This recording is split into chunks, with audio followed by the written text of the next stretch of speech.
Welcome to another episode of Stuck in My Mind podcast. I am your host, WICE, and my next guest is the visionary CEO of Core Coaching and Consulting, LLC, and the author of the acclaimed Superpower of Balance book series. Welcome to the show, Sharon Seivert. See, I was going to say Seivert, like, could you put it in my head? Thank you. It's good to be here. Thank you for being a guest. I'm excited to have you. Let's just jump right into it. Grand. What inspired you to write the Superpower of Balanced Leadership in Unbalanced Times? Yes. Well, aren't they unbalanced times? So yes. So there are authors who write because they know a lot, and there are authors who write because they want to learn more. And I would consider myself in the second category because the issues that I see my clients struggling with, the issues that I struggle with, the issue that I see around us, people struggling, are answers that I wanted. And so I developed this system over the last couple of decades, and it has just culminated in the last book, which is about leadership. I'm writing one now, which is about leaders and organizations, balanced leaders, healthy organizations, and you. That's what I'm trying to figure out right now. So I'm one of those writers that tries to figure things out. So you're learning it as while writing. Oh, amen, amen, amen. And a lot of, well, that didn't work. And well, that was a silly idea. And of course, I'm working constantly with clients who are feeding me the truth about what is going on and what they need. So we try to make my books very, very practical. The program's very practical. We want people to evolve. We want people to have the tools to, to have better lives. So that's why I write. Thank you for asking. So can you explain what balanced leadership means and why is it so critical today? Thank you. Yes. When I talk about balance, I'm not talking about a teeter-totter. I'm not talking about work life. I'm not talking about men and women. I'm talking about 6 different powers that are native to all human beings.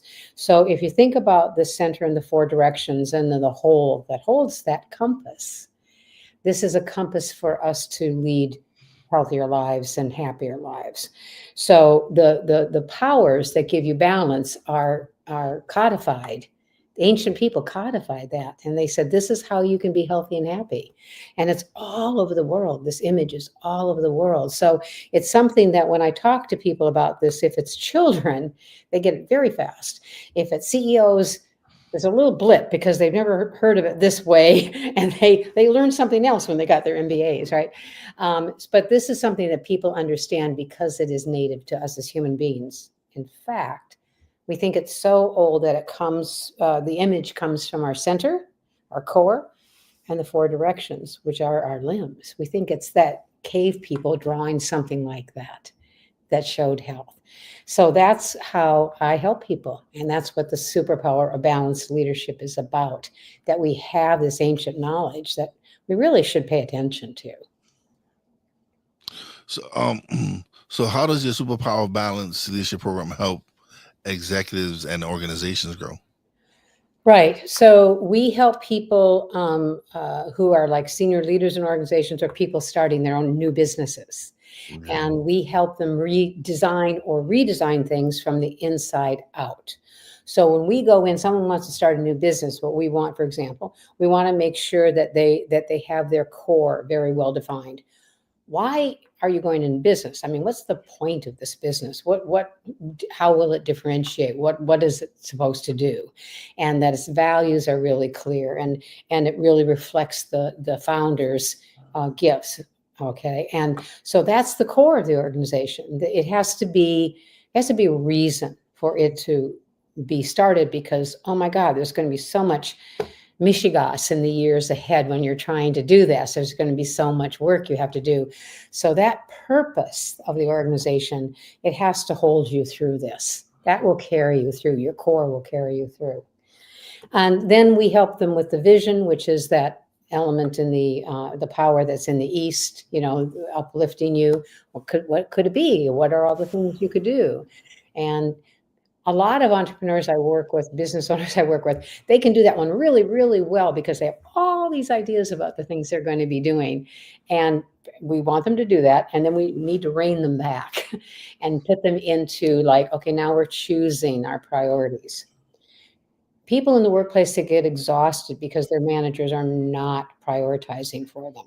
So this is something that's very, very important to people's health. So we want you to be really fired up about something, but not fired up about 200 things. We want you so you can just get that thing done, right? And of course, that's great for the organization. It's great for the human beings involved.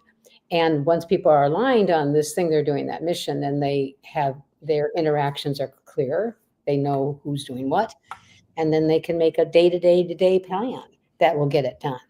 And this is when those things align, when those powers align, like in the compass, it creates synergy. It's just a beautiful thing to see. Good things start happening. Good luck starts happening. And that's the synergy.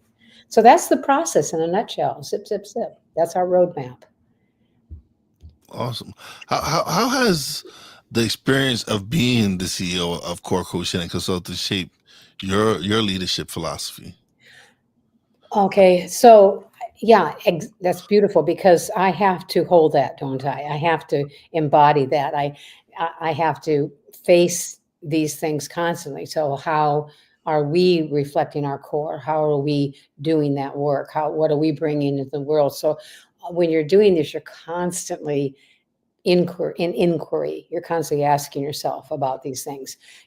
Like what is the priority? And I am as guilty or more guilty than anyone of having 1,000 ideas that I have to just do one thing right now.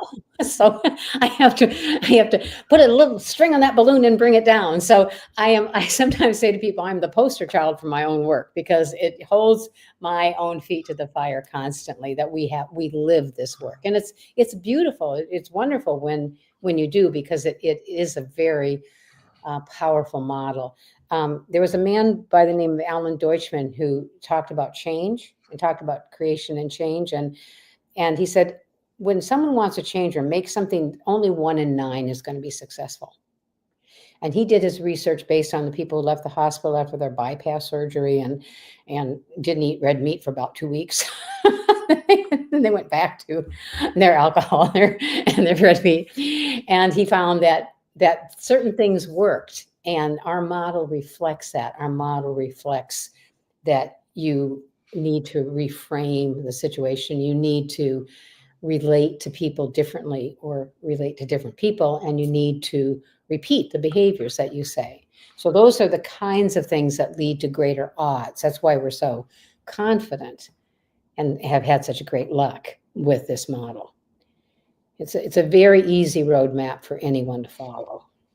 So because you're always learning and stuff. Amen. Yeah. So I'm sure your program is evolving because you're implementing stuff you probably learned and you're like, oh, this might fit well with some, or is it for each client, do you build what you might feel fits for them? Oh, we have this background of a template that we know can hold them. Yeah. Yeah. So that is like a safety net. Or this is a roadmap that we'll follow. And of course, every person is going to do a little zig and a little zag, and then things are going to explode on them. And then we have to bring them back and say la vie. That is the life that we deal with. But we know that if we stick to these basic steps, it's gold. They're going to make it. And so that I would say is a way that holds them.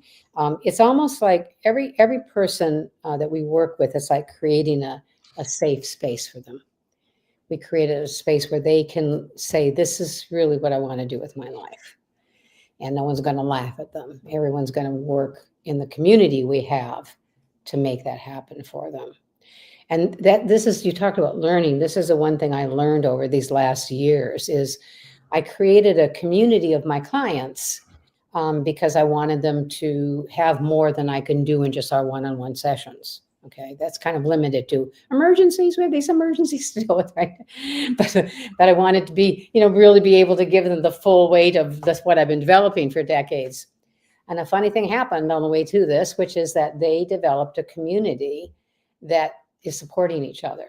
And in this time of post-COVID isolation, during COVID isolation, Yeah. post-COVID isolation, my God, that has been so valuable to people.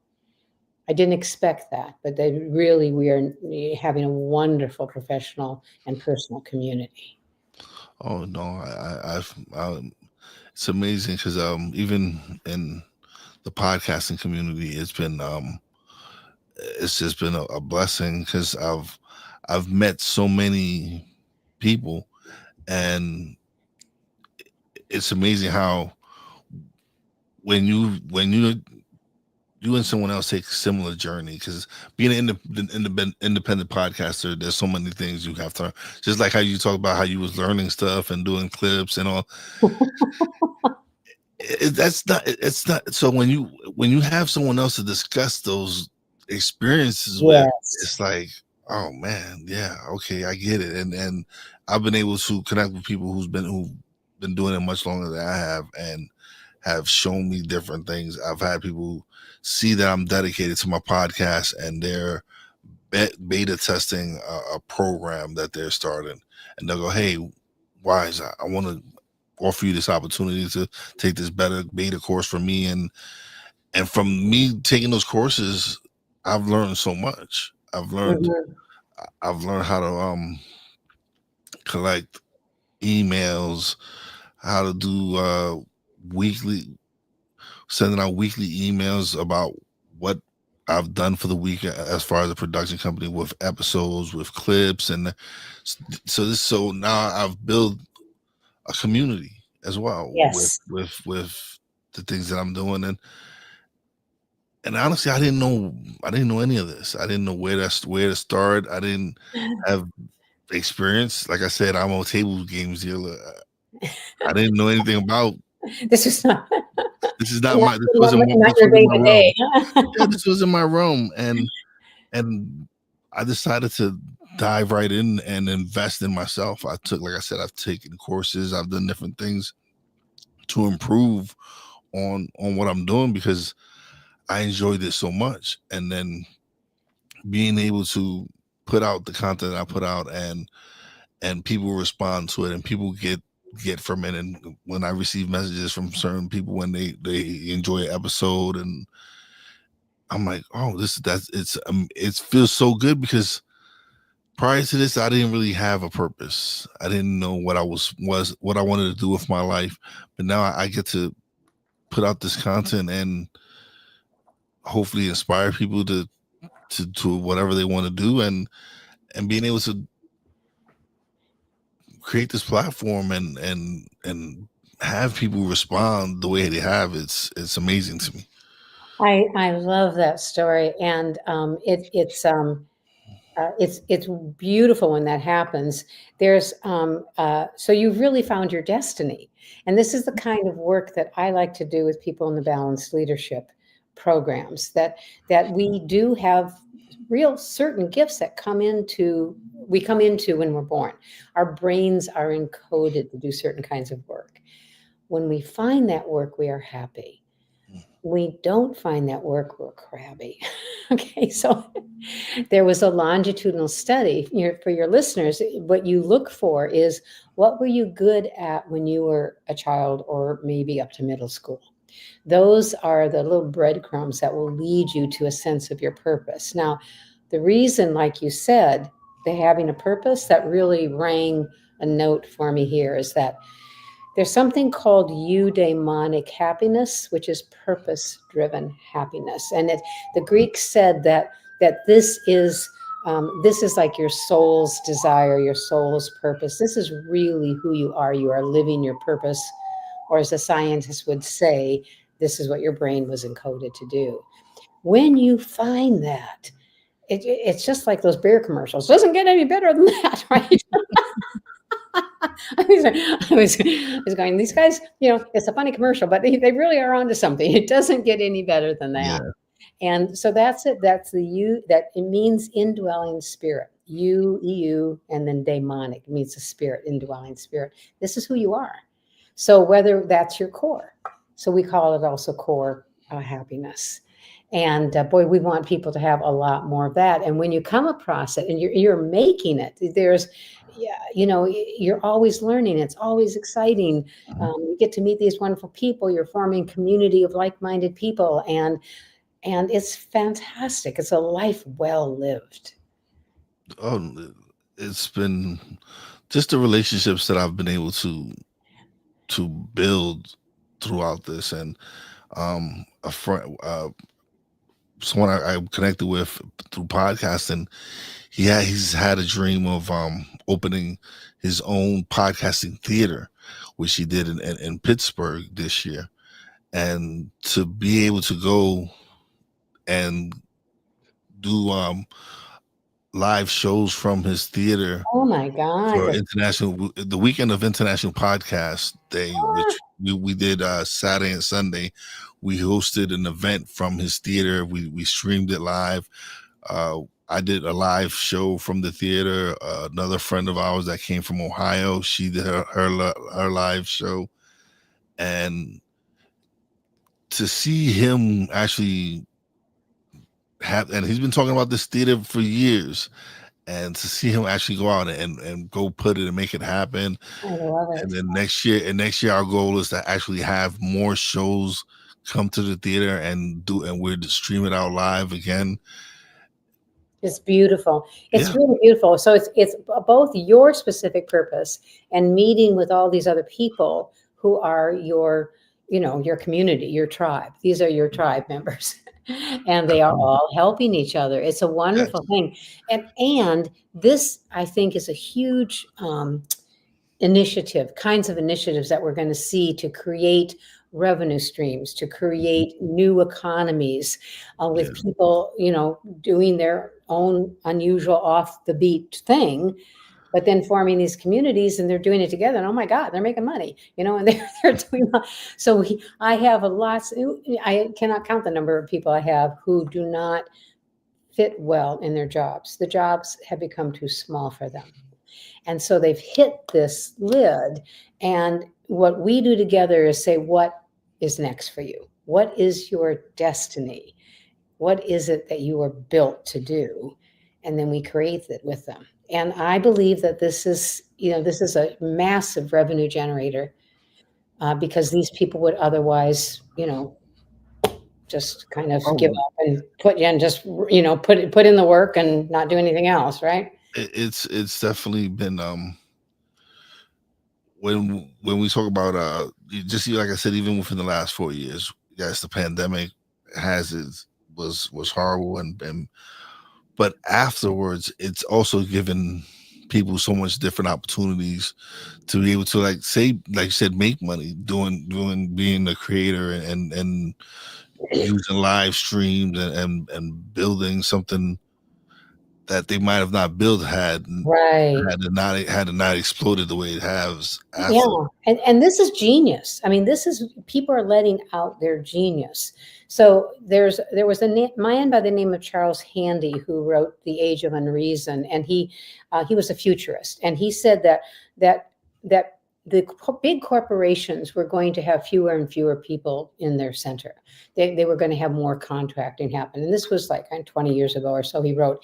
And of course, it has come to pass. And what he said will happen instead to replace that is that people will have portfolio careers. You and I have portfolio careers. And I bet a lot of your listeners do too, which means that you do this work at the casino and then you do this podcasting work. And I don't know if you do anything else, but you're putting together your own special career, your own quilt, your own fabric. That's a portfolio career. So it allows people to give their gifts. We all have more than one gift. So you get to do this thing that you're good at, and you get to do that thing you're good at. And satisfaction with that is off the charts. That is a great way to live. It's a great way to have what I call the eudaimonic or core happiness. Isn't that nice? So you really, yeah. And you can see the sort of that people have actually been talking about that this was coming in the future. And this was before COVID really exploded it and made it happen faster.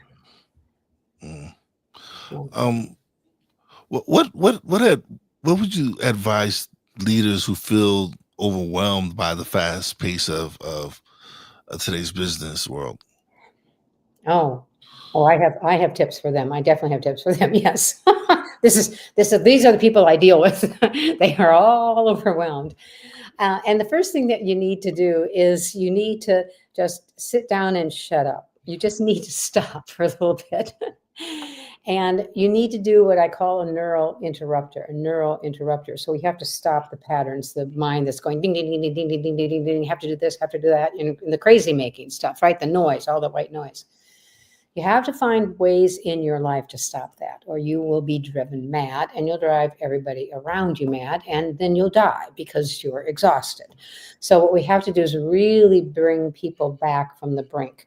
The overwhelm is partly not prioritizing, it's not seeing what is most important to do right now, it's not letting go of things that really are not yours to do, and it's not sitting down and shutting up. So you need to do that, and you need to breathe because you need to stop the looping mind. And so it's a very simple process. And people say, "Oh, yeah, she's telling me to breathe."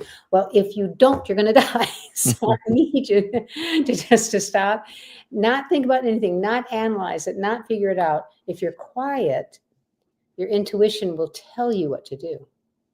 If you're quiet for just a couple minutes, you'll break the chain. So this is the kind of things, and of course, there's lots more techniques, but these are the kinds of things that will stop that 5-lane freeway of fear and overwhelm. Mm. You got What to cut it out. Yeah. what are some of the most common mistakes leaders make when trying to build their team and have them? I don't know how do what are the mistakes they make trying to build the synergy in their teams? Yeah. I think one of the big mistakes I see is that people really don't have a strategy.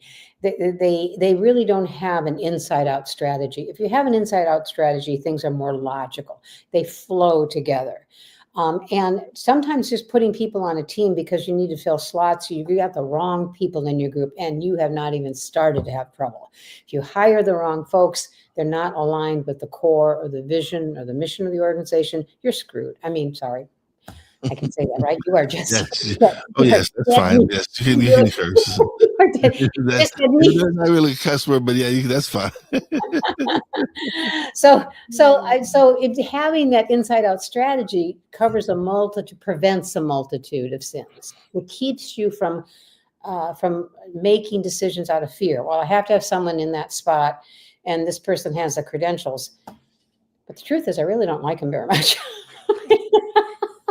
and you put them in that slot anyway, and then you come to me and you say, we have this problem. I'm saying, duh, of course you have this problem. This was not particularly well thought out. So I would say the major mistake is not having a strategy and not making sure your people are aligned with it.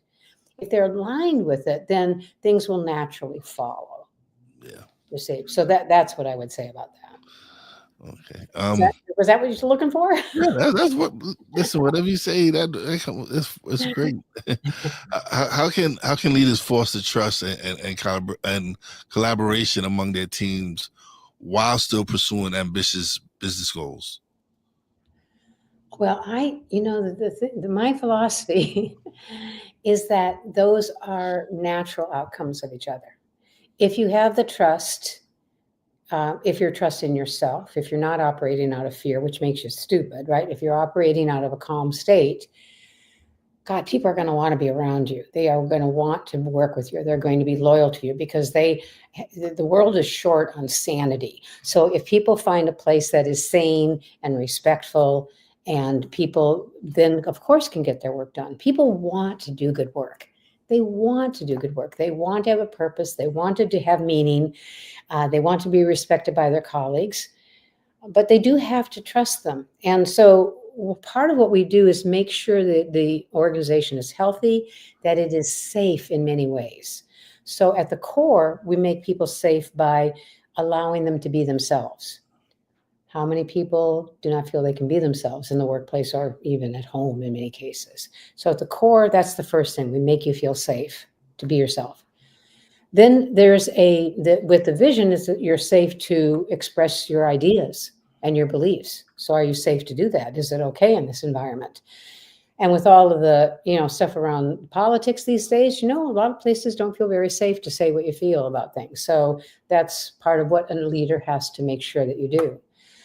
Having conflict about what's the agenda. You have to be safe to express that you disagree with something. Okay.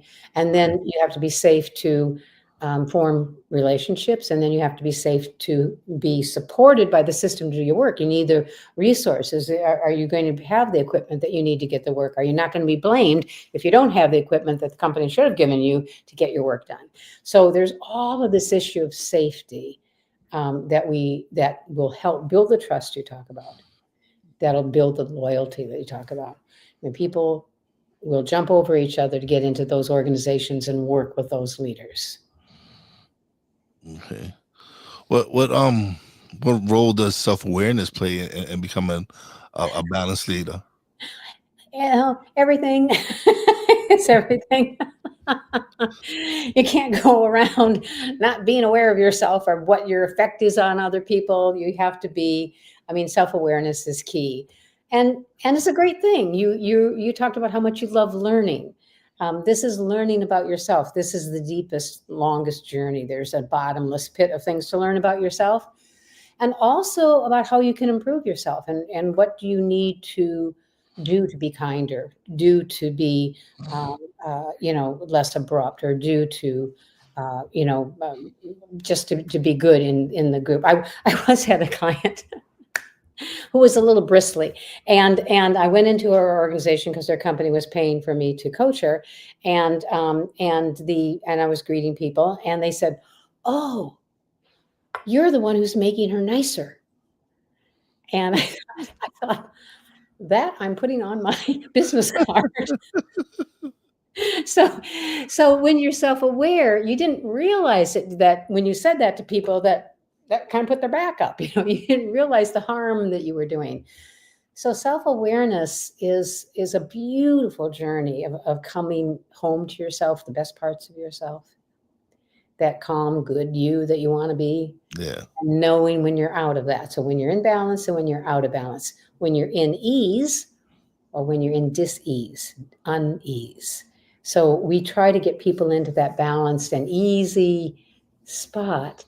And that takes a lot of awareness. What triggers you? Well, that person triggers me. Why does that person trigger you? Every time I see that person's face, I just want to rip it off. Well, that's a good awareness to have. So what are we going to do about that? So it's a wonderful ongoing journey. Yeah, yes, it is. Not that it's easy. Did I say it's not an easy journey? No, it's not. It's not. It's definitely not easy. It's definitely it's work, but it's so much fun when you have your purpose and you find what you want to do, and when people start podcasting, right, they don't realize how much works. Oh my God, yeah. And for me, I fell in love with it. Mm-hmm. So the things that people find tedious and were like, oh, I can't do that, I can't do it. I was like, man, I want to learn this. I want to how do I improve my sound? How do I improve my video quality? What do I need to do? What is it that I need to know that's going to make me a better podcaster? This is a wonderful journey of self-awareness, wasn't it? Yeah. As you kind of fell or sank into this part of yourself that you were meant to be. Mm-hmm. So the other thing is that it helps to have people along with you to help you rise on days when you don't feel like it. So having the community that you talk about helps ensure your success. I heard a phrase once that we can't become, or what is it? No one becomes themselves by themselves. So you have this community that is feeding you and, making you more aware and going on a journey with you. It's a lovely thing. Oh yeah, it's so much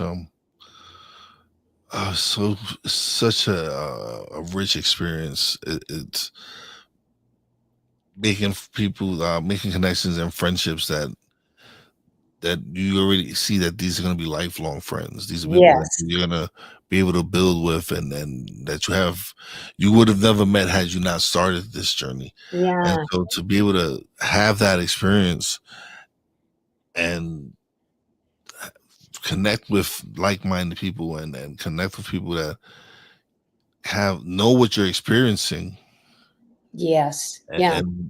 being able to pick their brain and learn from them, it's like, oh, this is so much fun. It's a great joy, isn't it? And it's a great joy because you are deepening your sense of purpose Hmm. and being able to to make it happen. Yeah. Not a lot of people have that No. wonderful outcome, and they're afraid to risk it. And so having the community you have will help you during days when it's not you're not in a happy place. When, like Mama said, there'd be days like this, right? Yeah. Definitely, definitely. It's helped me get through, early, like last year was a rough year. Um it was one of the most successful years for my podcast, but personally it was a rough year, I'm sorry to hear um that. because my mom was battling dementia, and Oh, so I wasn't really able to really celebrate the podcast as her being sick and everything, and then her passing away February of this year. And so, but I didn't. The amazing thing was only the people who were close to me knew what I was going through. I didn't mhm. let it affect what I was doing on the podcast, or how I was doing the show, or the energy I brought to the show. It was still, because this was my this was my escape. This was where I Mm, to be to get away from reality at that, whatever that was. And so it's sort of helped me through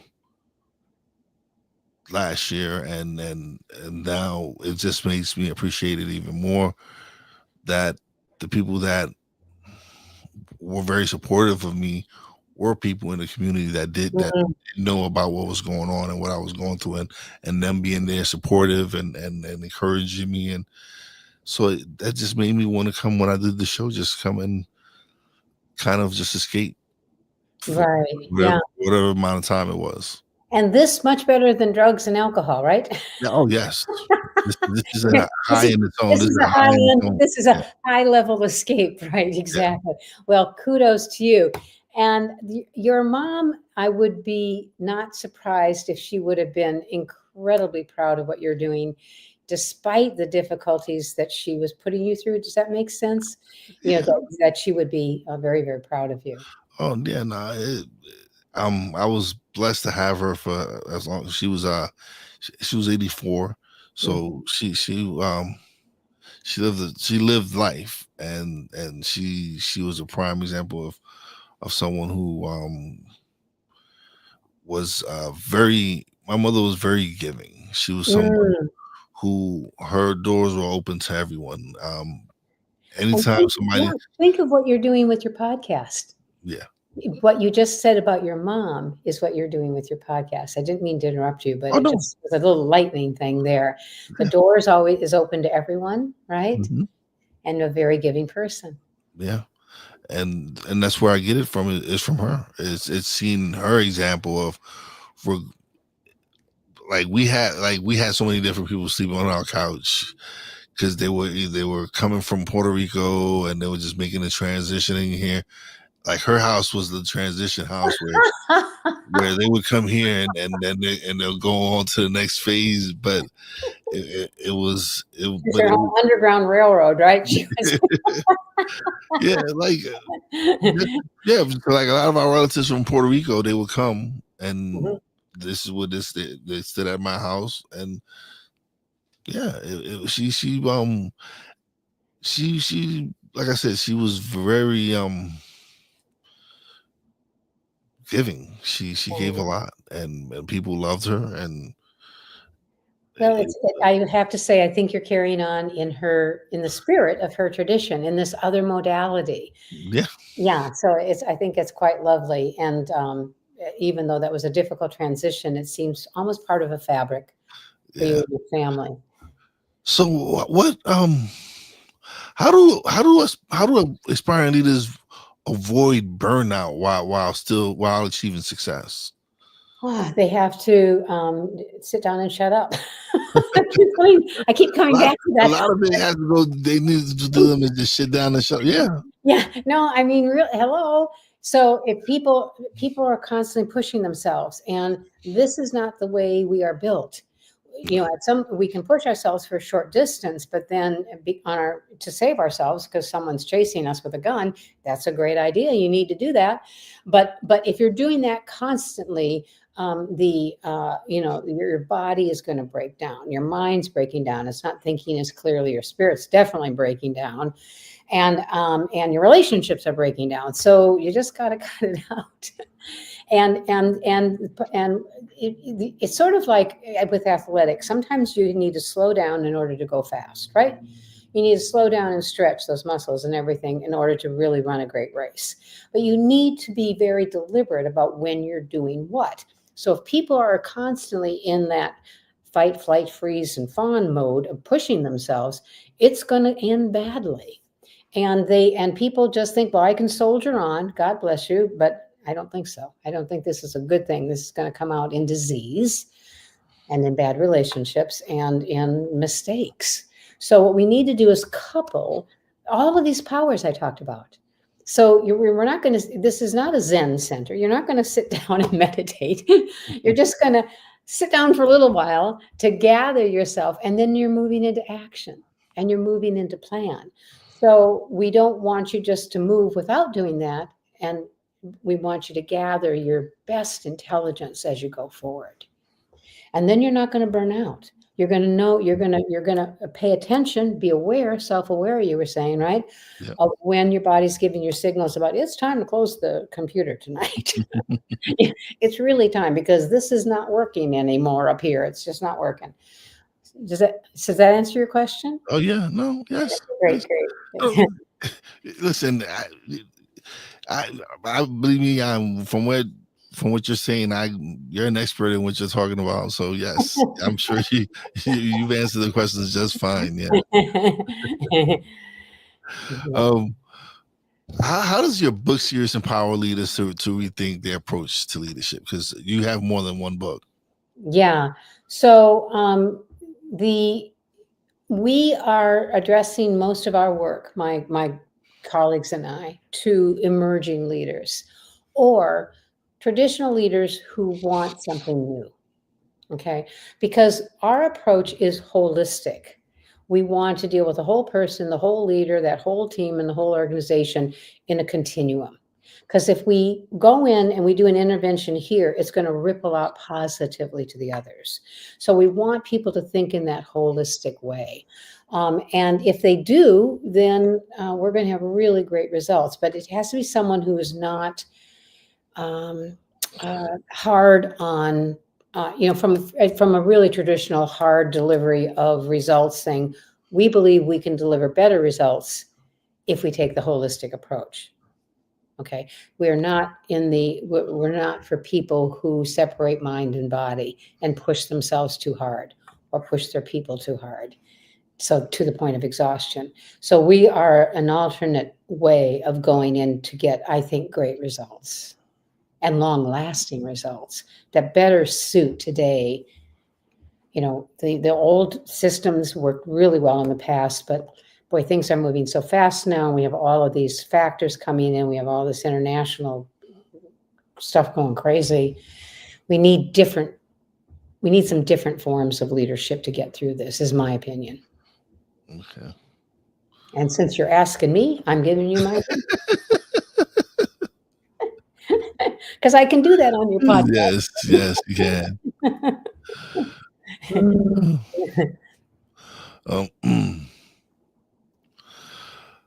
How do you? Okay, how do you measure success when working with your business, with a business leader or organization? I What is People it to bring me you? their own measures of success, but my Yeah, sense of success is when all of a sudden I see them in joy. I see them experiencing joy, experiencing happiness, that they have breakthrough and things are easy for them now. That is my sense of success. So I had someone recently who's in a major corporation here and very high level in Boston, and she came very, very unhappy. And in a few weeks, I had given her some techniques, and she was saying, "People are so much nicer to me now." And I could see that she was totally lit up. And she was saying, "It's like a miracle." She said, "I just had to text you. It's like a miracle. Everyone's being nice to me." Well, what do you think happened, right? So there's a great example of an inside out transformation that resulted in great business success for her. So her bosses are saying good things about her. She's looking at promotions. That's an example of success, and was not necessarily success that either of us anticipated. I'm always surprised by what comes in the form of success. It's like these things I didn't think about that. That's something new to me. Oh my God, that's great, great stuff. Oh man, this has been great. We've it's been flying by.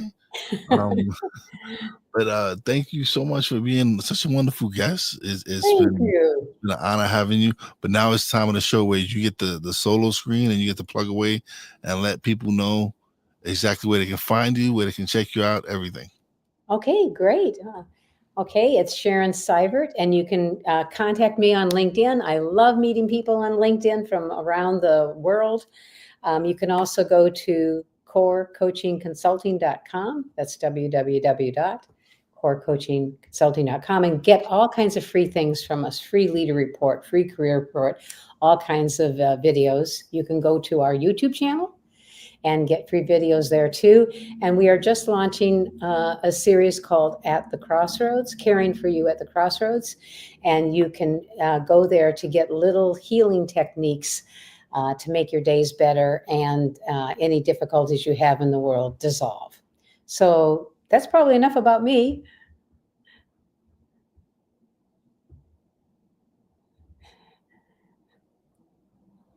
I can't hear you. Muted myself. Yeah. But thank you so much. You answered my questions. Thank you. Greatly appreciate it. It was my pleasure having you on the show. Definitely would love to have you back on some.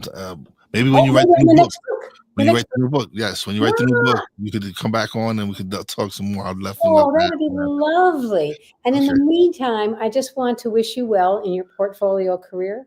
Thank you. Your Appreciate it. wonderful purpose-driven happiness, eudaimonic happiness. I wish you more of that, and for your listeners too. And this is making the audio, so I will send it to you. Oh, thank I'll you. let you know once it hits the audio, and when I clip it out, I'll send you the clips as well. Oh, thank you. And we'll post it on our website. Awesome, Yeah, definitely. yeah, Thank you so absolutely. much. We'll promote you on the website. Thank you. Absolutely. Yes, very good. Thank you, and We'll looking have a for great you night in the too. Poconos. Thank you, and looking forward to having you back on the show. Oh, that's so kind of you. All right. Have a good night. Thank you too. Bye-bye. Bye. Bye-bye. All right, it's another great episode. Is in the books. It was awesome having Sharon on the show. As always, big shout out to my Real Wise fam, Poppy J, Brandy J. Love you guys. The Stuck the boss lady, as always. Thank you, baby, for appreciate everything you do. And to all the essential workers out there, God bless y'all. Be safe. You know how your boy Wise does it. Peace out.